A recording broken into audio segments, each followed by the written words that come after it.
Assalamualaikum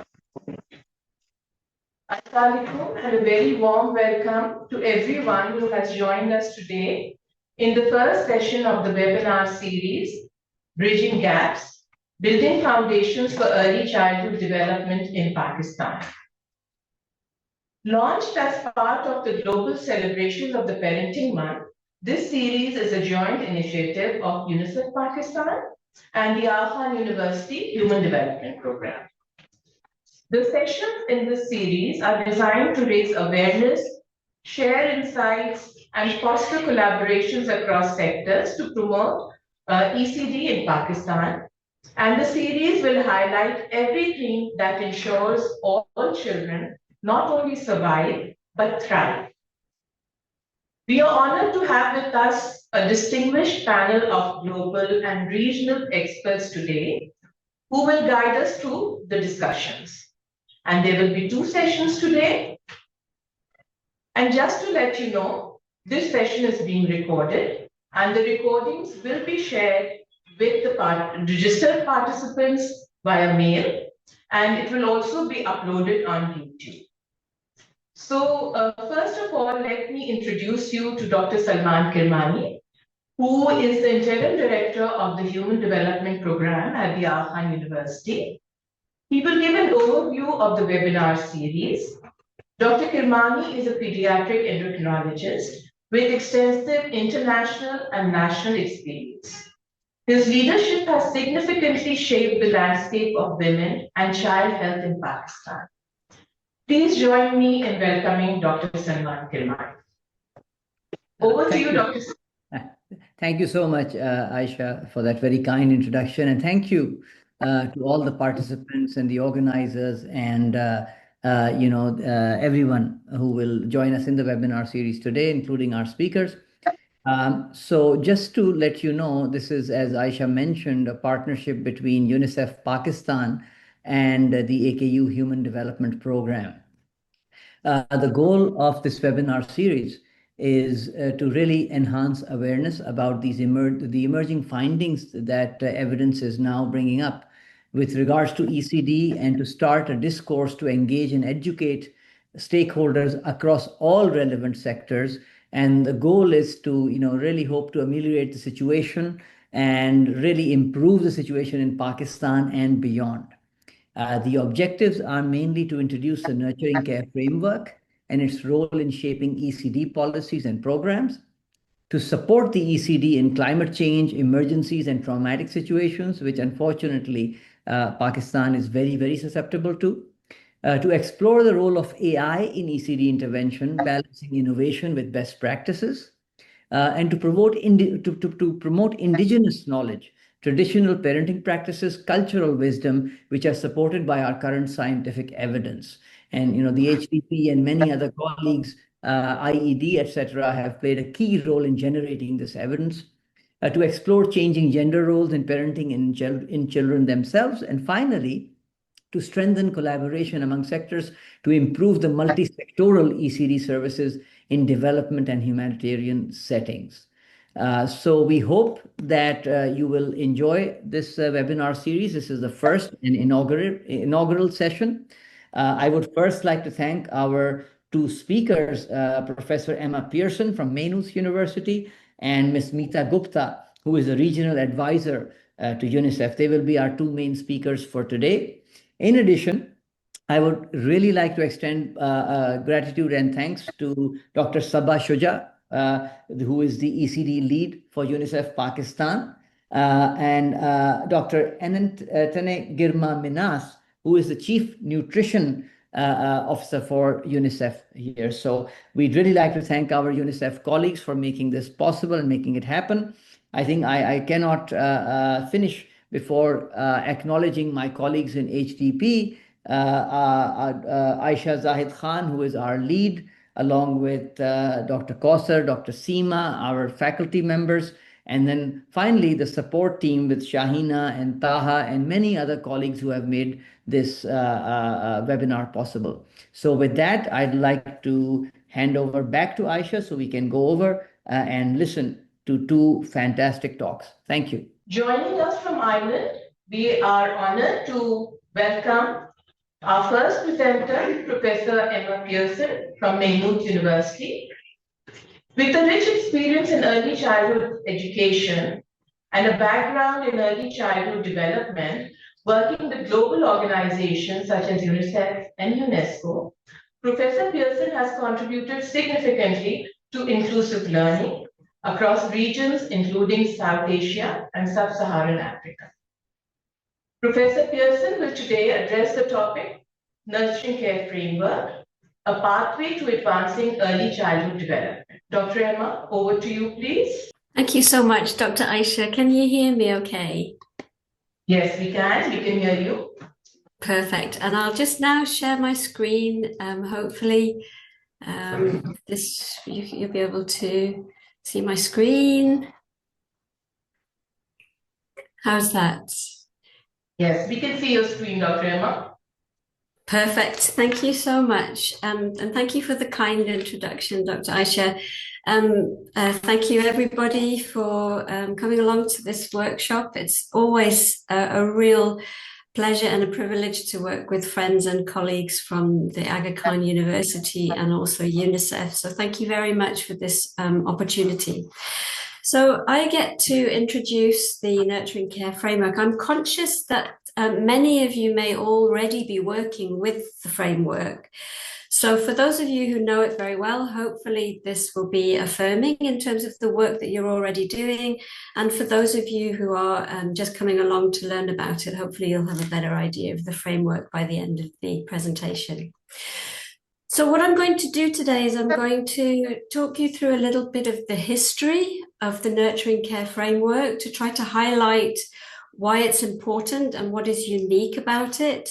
And then I'm going to walk you through the 5 core components of nurturing care that form the framework. So essentially, the Nurturing Care Framework is an approach to supporting young children that recognizes the importance of holistic care. So care that attends to nutrition, health, opportunities for early learning in a safe and secure environment. What is really unique for me about this framework is that it places children's caregivers at the heart of nurturing care. So it is very respectful to caregivers, and it is essentially about creating structures that enable caregivers to provide their children with adequate nutrition, health, and opportunities for learning in that safe, secure environment. So the image on this first slide is very purposefully chosen. And I've also included a quote from research that we have done with integrated ECD programs informed by nurturing care. And across most of the research that we've done, most of the contexts, we find that integrated programs informed by a nurturing care approach really empower caregivers and also those community workers who are delivering integrated ECCD. So as this mother said, I've not only gained skills, but I've also gained confidence through participating in an integrated ECD program. Sorry, my slides have just frozen for a moment. Hopefully they'll wake up. So in terms of the nurturing care story, I'm going to present a couple of pieces of evidence from research that really kind of spurred governments to pay attention to early childhood development and to begin to invest in programs around supporting young children, although we do need to keep pushing for a greater investment. The first of these was economic cost-benefit analyses, which showed quite strongly that investing in early childhood would lead to substantial savings as children got older. Originally, these cost-benefit analyses focused on the impacts of early learning, and they estimated, based on research conducted in the US, that for $1 invested, particularly for children in disadvantaged communities in early learning, there was a saving of $7 as children kind of progress through life. And these savings came from better academic outcomes, more likely of getting employment, and generally having more healthy lifestyles. Subsequent work has indicated that this impact is even more powerful when we use an integrated approach. So when we add to early learning interventions, good nutrition, responsive caregiving, the impact is even stronger. So for every dollar invested in an integrated ECD program, the saving later on, the return can be as much as $13 US. So there's a strong argument for investing in early childhood. The second key piece of evidence that policymakers found very convincing was related to early brain development. So if you can see on this slide, there's 6 images of brain development in very young children. And what this shows is that even when babies are inside their mother's wombs, the brain is developing very rapidly. And those small dots in each of these images are neurons, and these are kind of the engineers of the brain. These are what makes the brain work. With neurons, messages sent from neurons enable us to walk, talk, think, grow plants. Everything that we do is related to the effectiveness of these neurons. But neurons cannot work without synapses, which are the little branches that you can see on each of these images.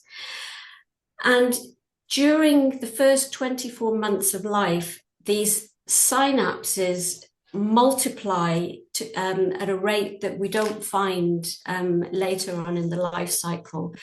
So brain development is very, very important, very, very active during the first few years of life. But we know that brains don't develop effectively unless children are provided with care and love, good nutrition, good health, and safe environments. So that kind of reflects that integrated holistic approach.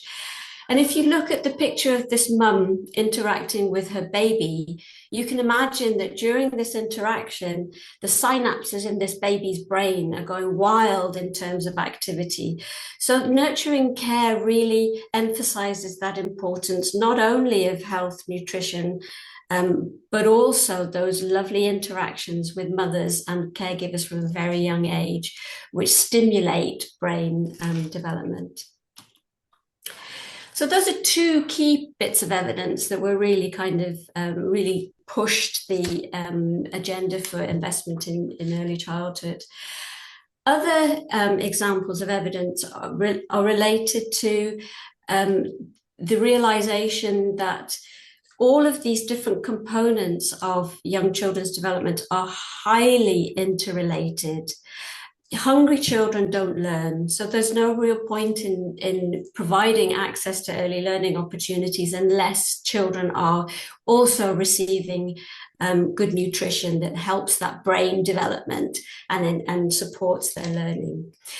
Also, hungry parents can't parent, so a really core aspect of nurturing care, again, as I said at the beginning, is that it emphasizes very strongly care for the caregivers as well as children. So when we're talking about nutrition and good health, it's just as important to put those structures in place that support caregivers so that they can also then provide that nurturing care for their children. What we find, and I'm sure you're all very familiar with this, is that mothers and often community members are not aware of the incredible impact that they have on their own children in terms of their learning and development. So nurturing care is very much about empowering caregivers to realize just how important they are. And also the evidence base is growing in terms of demonstrating that connection between healthy lifestyles, good nutrition, and also learning. So evidence from Pakistan, Professor Yusufzai, who will be talking later in the series, has done groundbreaking work that has really influenced many countries in terms of providing evidence that makes those connections. So some of her research has found, for example, that when we intervene in terms of nutrition programs, the impact on young children is much more significant when those nutrition programs are accompanied by parenting programs that encourage parents to kind of interact with their babies and provide that nurturing love and care that was demonstrated in that photograph earlier on. So the combined effect is much more significant than when we kind of separate those programs out. The Nurturing Care Framework provides a really lovely guide for communities and service providers in terms of ensuring that the services that we're providing are creating that kind of holistic support system. But to be most effective, it really needs to be adopted as a governance structure. So it needs to be adopted in terms of there need to be structures that support and promote the idea of sectors working together. And this is something that is happening in Pakistan at the moment. So your Minister for Interior and Planning, Development and Reforms, Professor Hassan Iqbal, has pointed to in a recent ECD policy framework document the importance in Pakistan of promoting collaborative programs, communication strategies, and multi-sectoral intervention packages. So that involves bringing government departments together, but also working across sectors. So working with the private sector, working with NGOs, and bringing all the capacity and expertise together to create that holistic supportive framework for caregivers and children. So what makes this approach so very important? Again, I keep saying it, but I think this is, for me, this is probably the most important aspect of the Nurturing Care Framework. It really respects and recognizes caregivers. So it puts mothers, fathers, and caregivers in the community right at the center of nurturing care for young children. And it also includes prenatal care, and also so it recognizes the importance of the prenatal period, but also as part of that, the importance of supporting mothers in particular to provide nurturing care for their children. It also recognizes the importance of context. So this is very significant, we found in our research, around ensuring that the messages that we are providing for parents in terms of creating nurturing care environments are meaningful to them in their context. And I'll give you some examples of where we have found this as I progress through the presentation. But nurturing care is really about responding to context as well as supporting caregivers. So we need to be adapting the way that we run our interventions to respond to kind of local community customs, values and beliefs. And again, I'll talk more about this, or I'll highlight examples of this through the presentation. It recognizes the importance of communities, families, but also communities as a core component of how children develop in a healthy, productive way. And I've just provided one example here from some of the research that we've conducted, where we have talked to village leaders about the impact of an integrated ECCD program on their local environments. And we often find that the impact of a parenting program has a ripple effect. So it goes far beyond just the parent and the child. many village chiefs, village leaders we have spoken to have talked about how the program has changed the whole community. So one village chief told us that my village is more hygienic. People keep the place clean, they're more conscious of hygiene. So again, the real value of this approach is that it changes families and communities.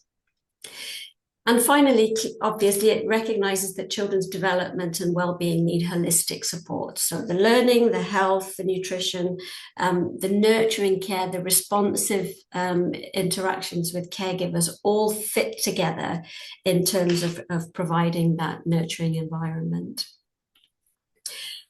I just wanted to draw your attention to the 5 key guiding principles that underpin the nurturing care framework.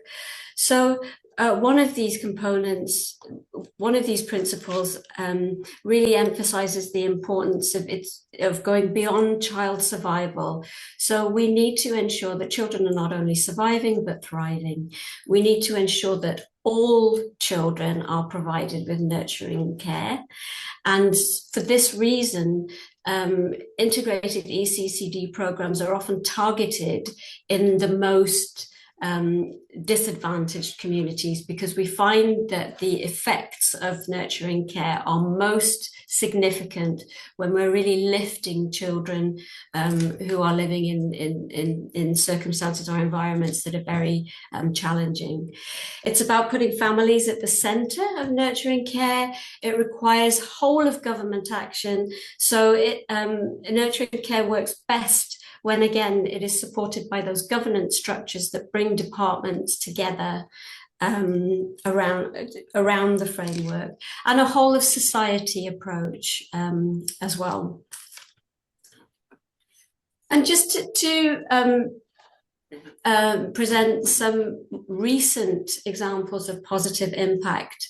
So again, Professor Yousafzai has not only looked at immediate impact, but her research has looked at longitudinal impacts of that combined nutrition and responsive stimulation approach. So when you empower caregivers to interact with their children, play, sing, tell stories, and they're really responsive in their caregiving with nutrition interventions, this significantly impacts children in terms of development outcomes, both at the age of 2, and also that impact continues. So Professor Yousafzai has followed children up until the age of 4 years whose parents have been involved in integrated ECCD interventions, and the impact is long term. We have also found in our research that integrated ECD informed by nurturing care frameworks impacts child development outcomes and also parent responsiveness. So there's a growing strength of evidence base in terms of showing the long-term impact of integrated ECD. I wanted to make a note of caution. In some contexts, the impact on children takes time to it takes time to kind of take effect, and sometimes it depends on how we're measuring those impacts, whether we find those effects very strongly or not. One of the things that has happened in the United Kingdom, for example, is that 10 or 15 years ago, we had an integrated ECCD system of providing supports for young children. And the government was very keen for researchers to evidence that impact very quickly.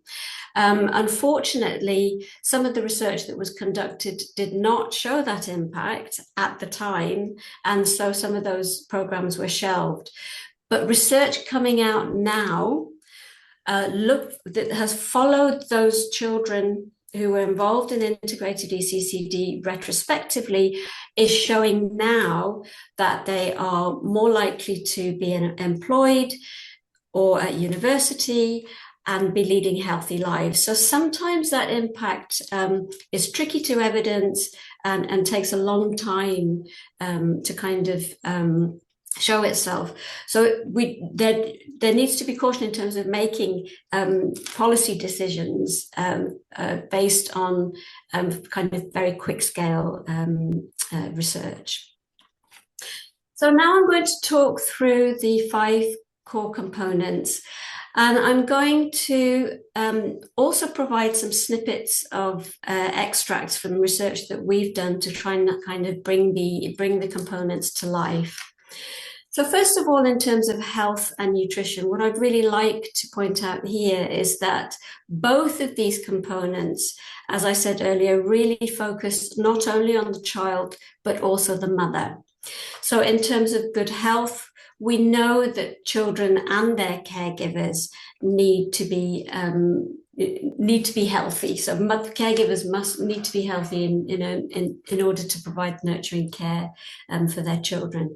Similarly, in terms of nutrition, in the past we've often forgotten that or not connected the importance of mother's nutrition with young children's nutrition.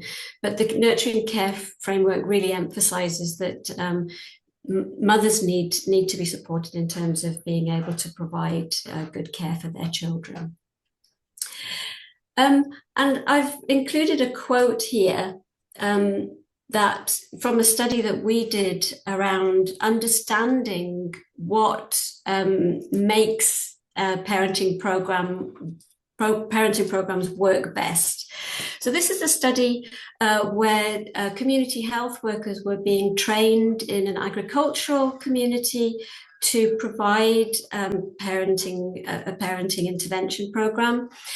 And as part of the program, they worked with the community health workers to really understand how to translate messages about healthy nutrition in a way that would make it meaningful for children and mothers in those communities. So the health workers kind of said, no, if you come in with lots of medical language around nutrition, mothers aren't going to mothers aren't going to relate to those messages. So what we suggest instead is that because agriculture and farming is really, really important in this community, translate those messages so that they speak to caregivers in ways that they understand. So here's an example from one of our interviews with the community health worker. So she said, for example, we tell the mothers when a cow gives birth to a calf, we give the calf bright green colored grass for the cow to eat so that her energy levels increase. So we understand in terms of our farming that that's a really good practice. So in the same way, we need to make sure mothers after delivery are given enough nutrition so that they can breastfeed their child. So it's really important to kind of ensure that the messages that are being delivered to parents are being delivered in a way that they can really, really relate to and that they understand. And then the third and fourth components are around safety and security and opportunities for early learning.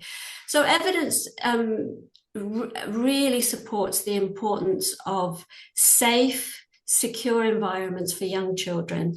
When children are raised in environments where there is violence, insecurity, lack of safety, this impacts on the growth of those little synapses. So it's called toxic stress, and it means that children's brains cannot develop effectively.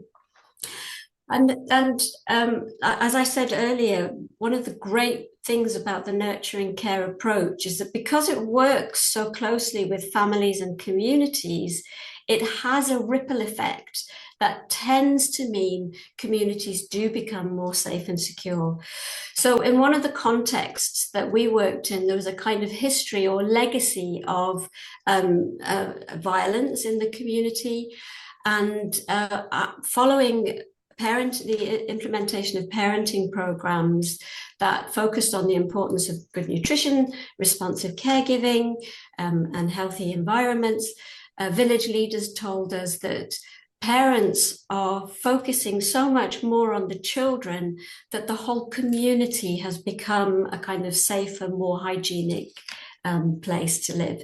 So the whole commune is cleaner because most parents participate in collecting rubbish and clearing plants around the house, is what one commune village chief told us.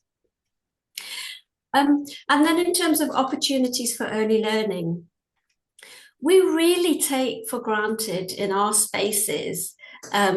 We know that how we interact with young babies is so important for their well-being, their happiness, but also the growth of those little synapses.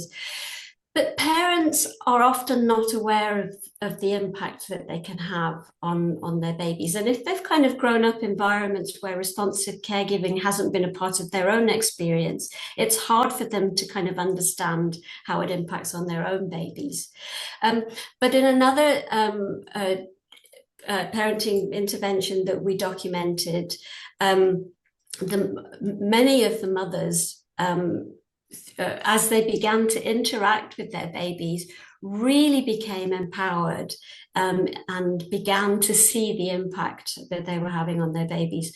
So this mother said, my child was malnourished. After Sajag, the program, within 1 month, she started to grow and gain weight. And she said, after the training, I used to dance with my baby while feeding. And she said, my mother-in-law thought I was crazy, but she really gained a lot of joy from it. And she said, I learned about the importance of a balanced diet for me during pregnancy, and I had a healthy baby. So she's talking about the babies that she's had since she was involved in the program. So she says, this program not only helped my child, but my whole family. I gained knowledge and skills, but I've also changed my own behavior.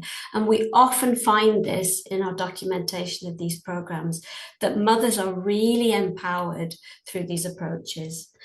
And then finally, in terms of responsive caregiving, and responsive caregiving is about tuning in to babies and young children and really understanding what their needs are. So understanding children's signals, understanding what their behaviors are telling us. And this is really considered the foundation. So that mother singing to her baby, getting a response and really finding joy in that.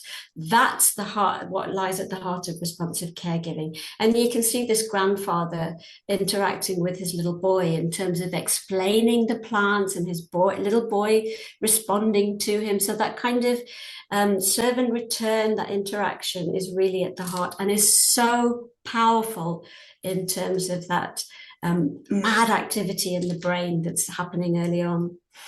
And some of the programs that we have been involved in documenting have also involved fathers. And they've been really impactful in terms of fathers realizing the importance of that safe, secure environment and the learning about how important health and nutrition are for their children. And they then support mothers to in terms of visiting clinics and also in terms of healthy nutrition. So this father told us, sometimes we don't even know much about health and the environment, but this is what we learn. And when we learn about this, how to help through small things like providing a clean environment, helping our wives to go to clinics, this reduces the rate of illness.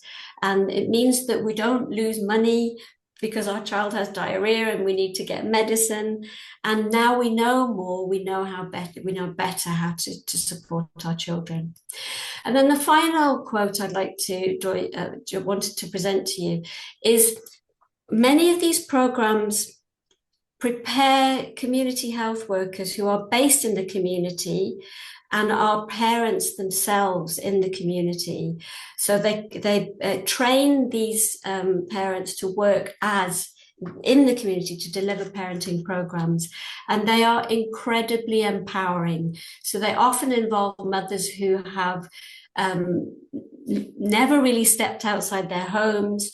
They're very kind of timid and reluctant to kind of step outside themselves. But so this community health worker said, I used to be a housewife. I never stepped outside my house. And I had no idea that children learn from birth. Now I love to work with other mothers and make toys, and we have a community. So often these interventions have outcomes that we don't even expect at the outset, but they're very, very powerful in terms of changing communities so that mothers feel more empowered.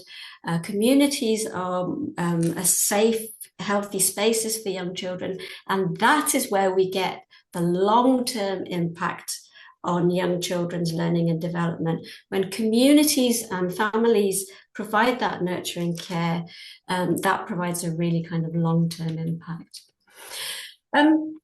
So this is just an excerpt from a recent ECD policy mapping exercise conducted in Pakistan. And I wanted to show this to you because it kind of illustrates how delivery platforms across different sectors can work and bring people from different sectors together in terms of really creating a nurturing care governance structure.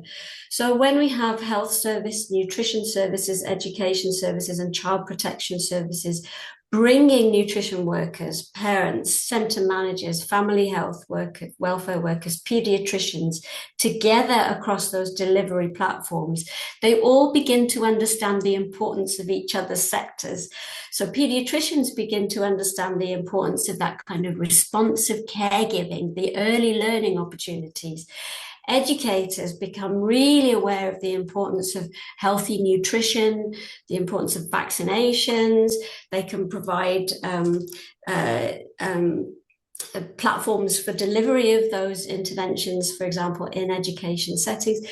And so this is really important. This also goes to the kind of heart of the nurturing care framework, bringing people together to understanding how important each other and the whole system is for providing that early support for young children. And this is something that Pakistan is I understand working on at the moment. So very important in terms of supporting an integrated ECD policy framework. So I'm coming to the end of the presentation now. In terms of priorities and key supports that are needed for a successful integrated approach that reflects the nurturing care framework, high quality training and recognition for community health workers is absolutely essential. And again, Pakistan is really leading the way in terms of the work that's been done with lady health workers across many non-government and government sectors.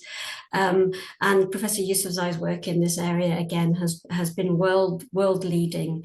But that capacity building, that empowerment, that connection with communities is absolutely essential. Recognizing the importance of those workers and providing career pathways is essential for in implementing nurturing care. Intersectoral and collaborative work across government departments.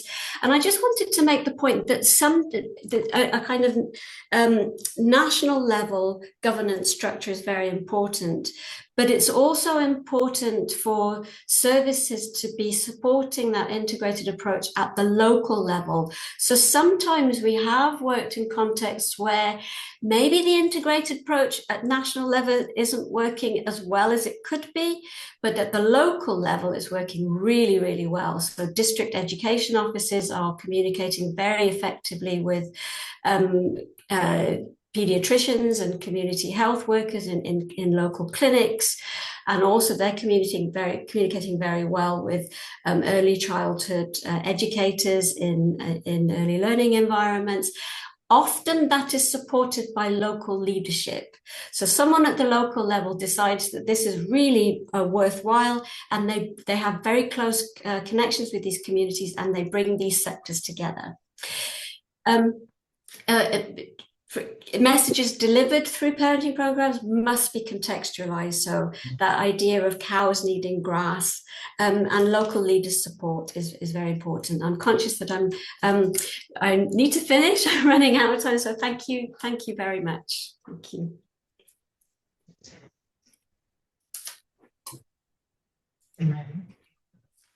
Thank you so much, Dr. Emma, for that brilliant, totally brilliant presentation. You so easily helped us understand neurons, the synapses, the nurturing care framework components so easily and so smoothly. Thank you so much for this. Dr. Emma, I understand you have a short video for us. Can we view that now? Shaina, can we see the video? So I've selected this video because I just thought it showed really beautifully some of those core components, the empowerment and the kind of working with the local community. Thank you. Then that would be lovely. So before we go on to our second presenter, let's view the video. It's a very short video.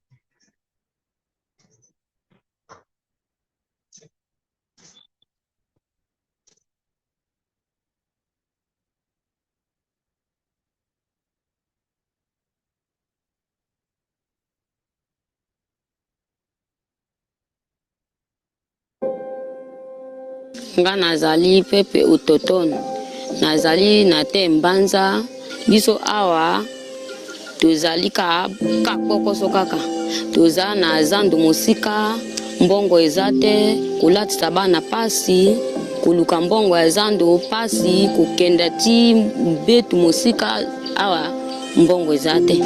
Yango wana fani na ngambo ya zamba, doke kuzwa biloko eza na kaka.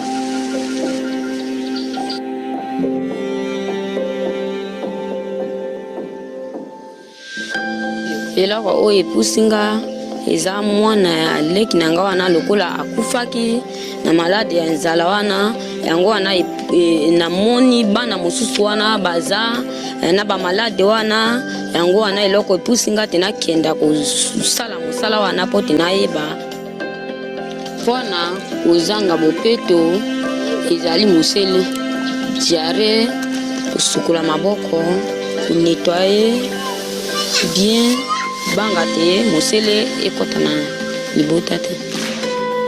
Ndenge tofandi awa bato tibaya kosunga biso wana ezali bato bazuyaka komesure bana, ezali bato bazuyaka kopesa kisi, ezi bato bazuyaka kopesa kisi na bamama ya zemi na bato ya pasi.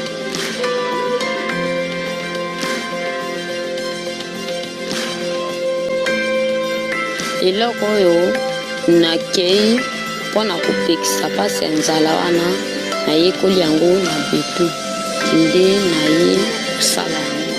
Eloko oyo nakei na betu mpona koyekola yango bilia oyo kotonga nzoto, bilia oyo kobatela nzoto, bilia oyo ezopesa makasi, yango wana nakei koyekola yango mpona naya kosala yango na libota na nga. Eyali kitoko mpona kobatela bana, mpona kokolisa bana, mpona kopesa makasi na bana. Depuis oyo nakomi mama lumière, donc nazomona nazali na esengo, nazali bien, donc bato bazomona nga te nakomi bien. Oyo nalingi nazala mama lumière, nalingi bopeto, nalingi nazala koteya baninga nanga, nasangisa baninga nanga nazala koteya bango balamba kitoko, doke babatela nzoto kitoko. Mama lumière elingi koloba te ezali mwasi oyo asimbi mwinda na libota na ye ezala bopeto.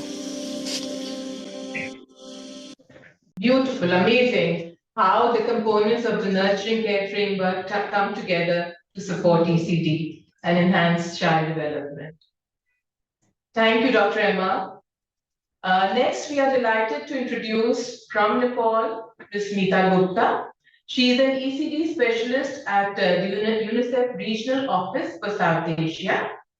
Ms. Gupta is a Harvard-trained educator with over 20 years of global experience in inclusive education, gender, and child development.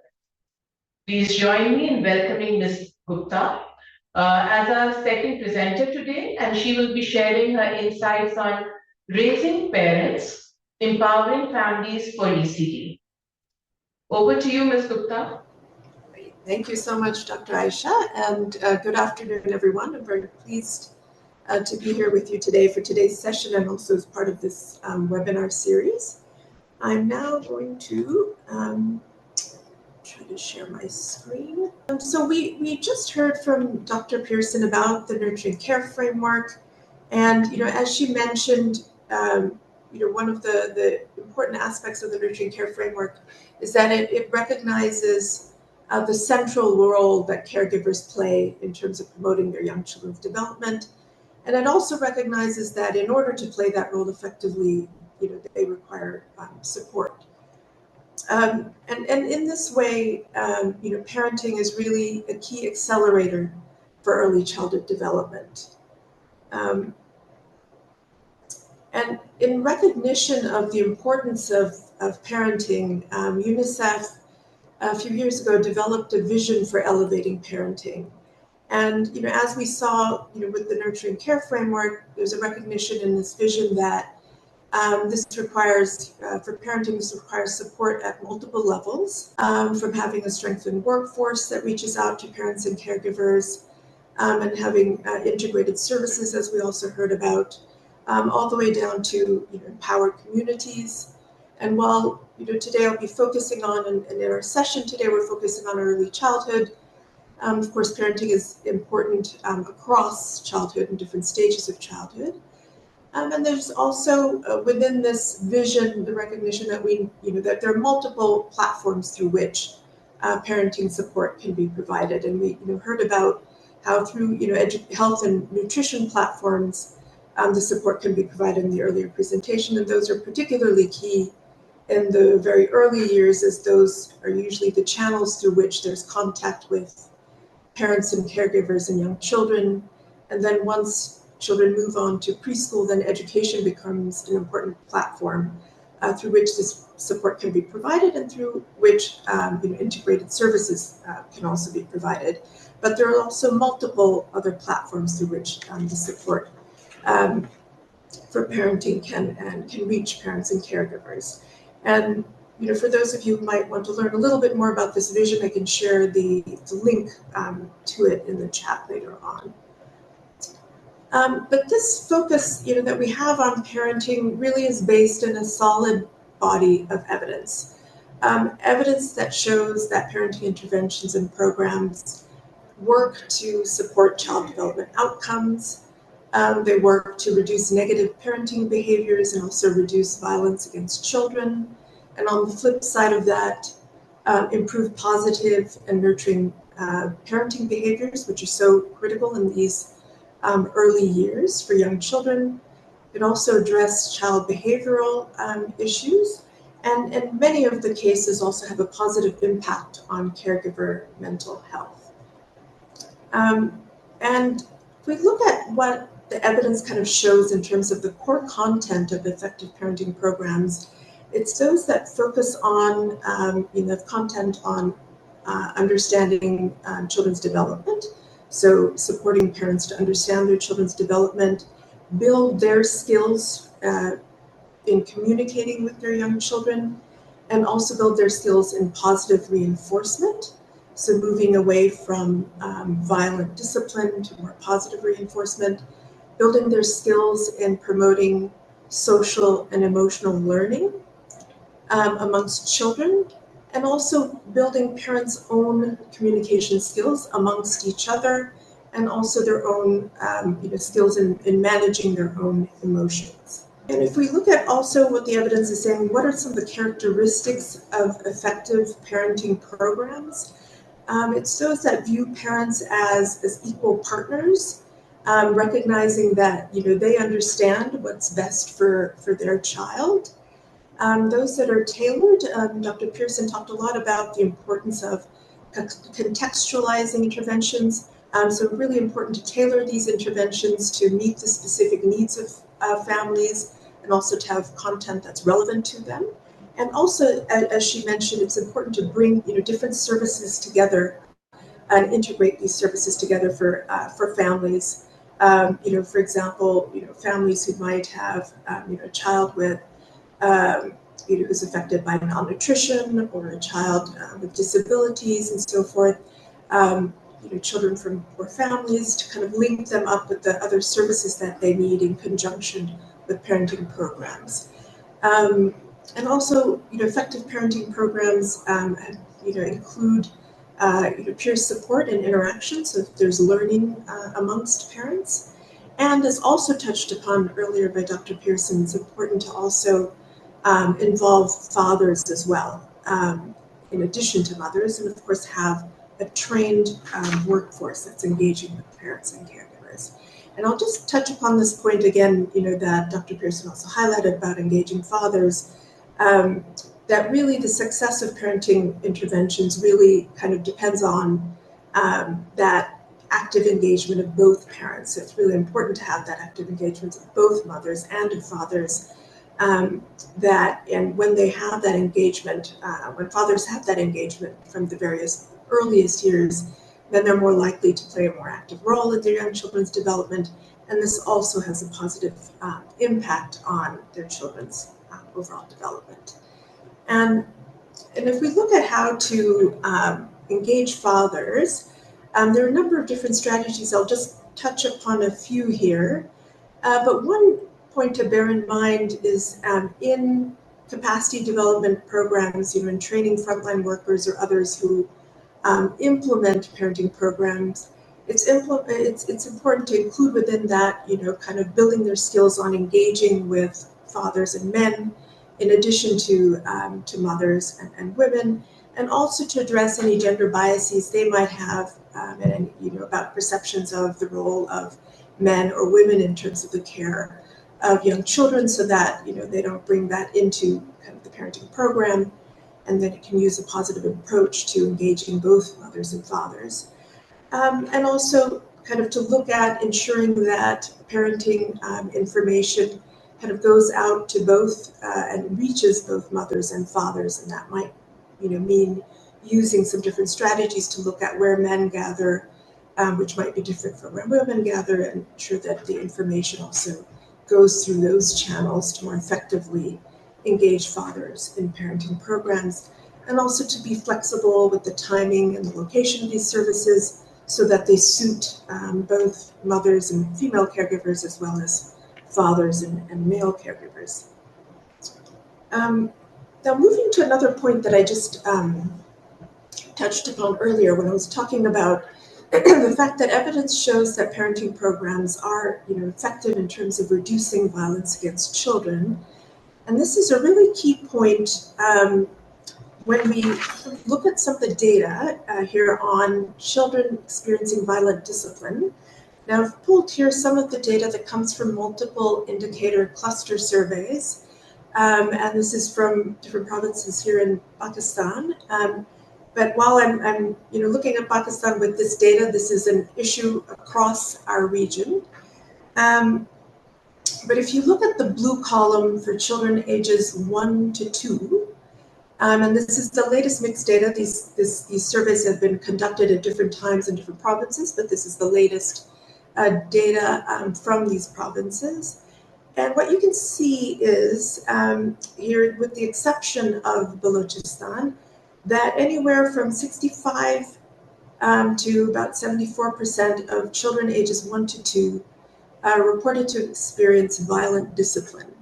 And this can include psychological aggression, so shouting, yelling, screaming at a child, or as well as calling a child names such as dumb or lazy. It can include physical punishment, slapping, hitting, spanking a child on, in their body, on their face, and also beating a child over and over as hard as possible. So it includes a lot of these practices. So we're looking at that. A large majority of very young children experience violent discipline. And one of the things that we see in the data is that if you kind of can go back in some of the provinces, there are earlier data points for children experiencing violent discipline, earlier surveys that were conducted. And what we can see is that the prevalence, in terms of the percentage of children experiencing violent discipline, it hasn't really reduced over time. If anything, it's either gone up slightly or it's around the same. So, for example, if you look in Punjab, in 2014, about 63% of children ages 1 to 2 experienced violent discipline, and then if we look 10 years later, in 2024, close to 70% of children experience violent discipline. So these parenting practices haven't changed over time. And when we go look at these figures for children ages 3 to 4, we can see that the portion of children affected by violent discipline, it's even higher. The vast majority of children, from 81 to 87% children experience violent discipline. And again, in this case, we can see that these figures haven't changed, at least in a positive direction, over time. And so this is really kind of one critical issue to kind of look at, where parenting programs can play a critical role in terms of changing these parenting practices, because as we know, this kind of physical punishment and also physical and psychological kind of aggression as well can have an impact on children's physical and mental health, and it's been shown to also increase behavioral problems over time and don't have any sort of positive outcomes for children. So moving from this, so this might be a term that you've heard about called positive parenting, and really what that is really about promoting positive parent-child relationship that is nurturing and that is empowering and that is non-violent. And incorporating this within parenting programs is quite key in terms of reducing violence against children. And if we look at what the core content is when we're talking about what does this mean in terms of incorporating positive parenting content into parenting programs, this includes including parent-child play and empathy, so building that positive relationship between the parent and the child, and of course play is so important in terms of young children's development. Focusing on praise and rewards, so again, focusing on that positive reinforcement, and then in terms of children's behavior, looking at providing positive and direct commands, setting clear rules, and then monitoring children's behavior based on those rules and commands. And then when there is misbehavior, applying non-violent consequences for that misbehavior rather than resorting to violent discipline. And the aim is to build these skills in the child in terms of building their ability to manage their emotions and understand their emotions, and build their problem solving and social skills and interacting with others and playing with others. And in terms of the parents, also building their emotional regulation skills and managing their emotions and anger, also building their problem-solving skills, building their skills in communicating both with their child and amongst with their fellow other caregivers, their spouse and other caregivers in the household. And if we look at some of the strategies for strengthening positive parenting skills, one strategy, is to use active learning techniques. So within a training setting, to look at role playing, having the trainer also model some skills in, kind of looking at hypothetical situations and how you could respond to that in, a nonviolent manner. And then, having parents and caregivers go home and practice those skills and apply them with their child, setting some clear goals in terms of some of the behaviors they want to change, and then review progress against that, and continue, of course, sharing these experiences between parents, which is so important overall in terms of parenting programs. And just to close out, given how critical parenting is and parenting support is for young children's development, it's key that we really move towards strengthening systems for parenting support and really towards implementing parenting programs at scale. And that really means, kind of looking at this, in multiple kind of areas, from, looking at policy frameworks that are supportive, looking at governance and coordination that also Dr. Pearson touched upon, ensuring that these programs are well financed, and so forth, and that we look at scaling up evidence-based programs and through key delivery platforms, and ensuring that this reaches, that these are inclusive and reach different subgroups of parents, including those, for example, caregivers of children with disabilities. And just getting to my last slide, while we look at kind of, as I noted, important to look at providing parenting support at scale, and looking at all those components of the nurturing care framework, ensuring that this reaches out to all parents and caregivers. At the same time, there will be those families and children who will have additional needs, and it's important to also recognize that and look at instances where there will be additional support that might be required. For example, families, as I mentioned earlier, with children who are impacted by malnutrition, for example, families who might need social protection supports, also linking them with additional support that they might need beyond the universal kind of basic support that all families and children receive.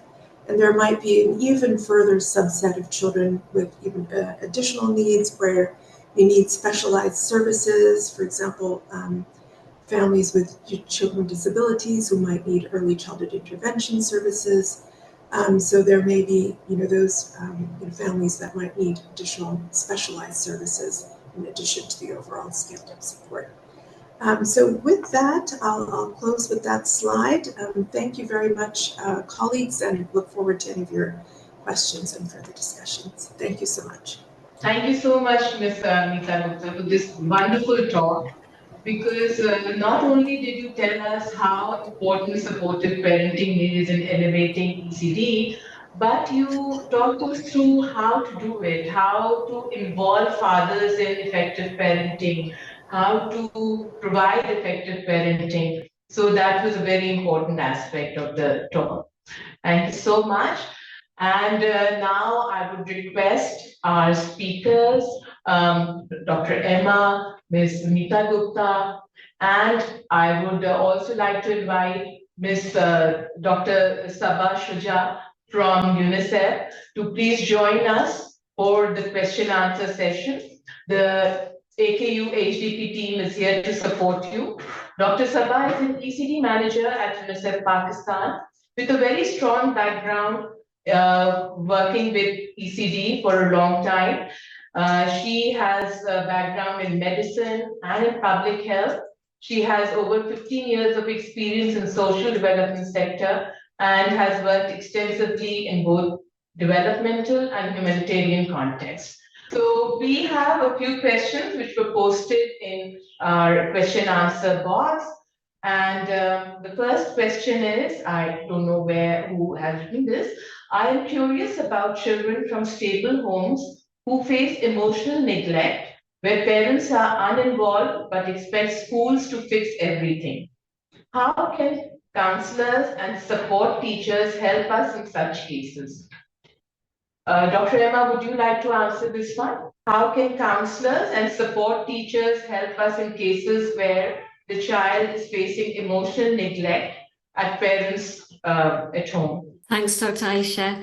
Oh my goodness, what a important and challenging question. I think, and I don't know if I'll be able to provide a full enough answer in this very short period of time. I think often one of the problems is that parents really don't understand the impact that they have on their own children. So they may have been raised themselves in situations where their own parents were unable to provide that kind of really nurturing, interactive care. And so they don't have a sense themselves of how they are impacting on their own children.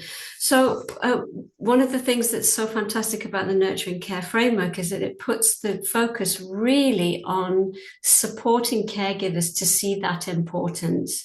So and also the people who are working in the community to support those caregivers.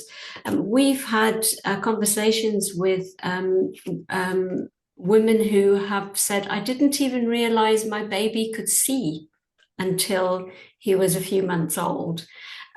So there's a really kind of, I don't want to use the word lack because I don't want to create any kind of negative connotation, but parents are just often not aware of the importance of their impact on young children. So I think it's very much about convincing them of their own role and helping to empower them to provide that care. So I don't think this is really answering your question, but hopefully it kind of provides a bit of food for thought. Thank you, Dr. Emma. Another question is, much of the work done in Pakistan has improved developmental outcomes. Why hasn't it been up to scale? Dr. Sabah, would you like to answer this one? Lots of work has been done, but there's still margin for. Yeah, thank you, Aisha. Yeah, this is really very good question because there are evidence, there are researchers, and there are proven evidence even within, Pakistan. Dr. Emma has rightly mentioned about all those evidences that are available in our country. Why it is not scaled up? This is a journey of early childhood development in Pakistan truly started in 2019, if I'd say. And where we have seen the government of Pakistan's commitment and understanding and, taking that agenda forward. In order to scale up any program, you have to have some enabling environment, common understanding. And all those things, I think, were the work through various, entities, government, private sector, organizations, they all have contributed to laid out the enabling environment when it comes to policy, programming, and understanding and absorbing the idea of nurturing care that Dr. Emma was rightly mentioning. So, we've just completed that first milestone. And in order to propagate for the scale-up program, we have to have that inside indigenous acceptance, knowledge, advocacy.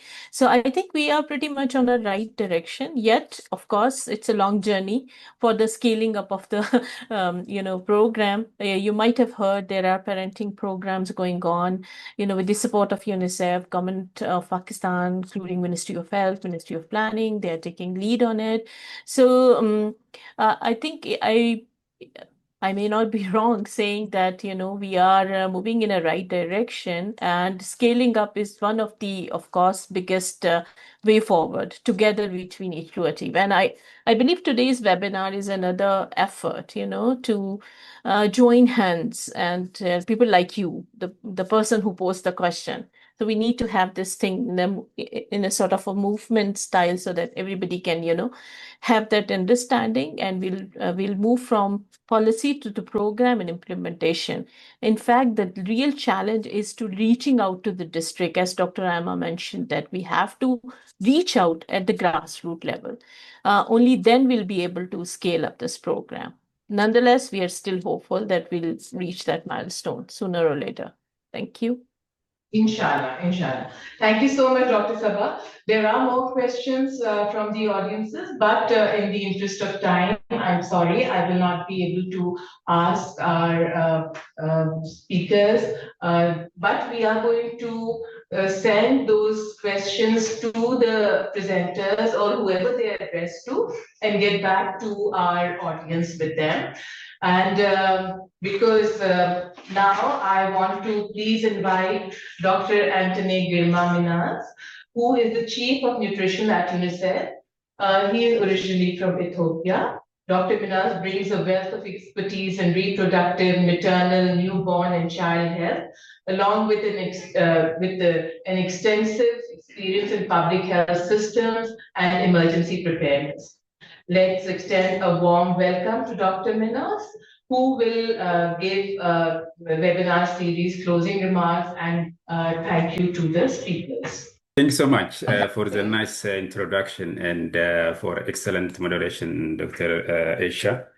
Also thanks to Dr. Salman, Dr. Sabah, and the entire team, both from UNICEF and AKU, not only for successfully organizing today's webinar, but also for fostering an exemplary partnership on ECD between AKU and UNICEF linked to the broader human development. Special thanks to the sign language interpreters. I'm really impressed and moved by their commitment to stay throughout the session and sharing the information with all colleagues. My appreciation also goes to our worthy speakers, Professor Ima and our own Mita.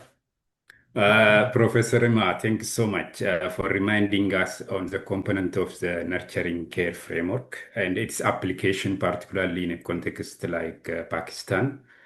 Also for reminding us the need to invest in early childhood life, particularly in integrated ways programs for a better outcome. The need also thanks for reminding us the need to work across sectors, including with the private sectors, and also the need to having stronger program governance, both at federal and at the grassroots level. That is really, really appreciated, and those are a couple of my take-home messages. Ima, thanks so much for sharing UNICEF's vision on parenting and also for sharing data on violence disciplining in Pakistan, a critical parenting issue and the need to have positive parenting, including the strategies and the importance of involving both parents, including the fathers. I also like to extend my appreciation to all participants. The turnaround was huge. At times there were 154 online participants.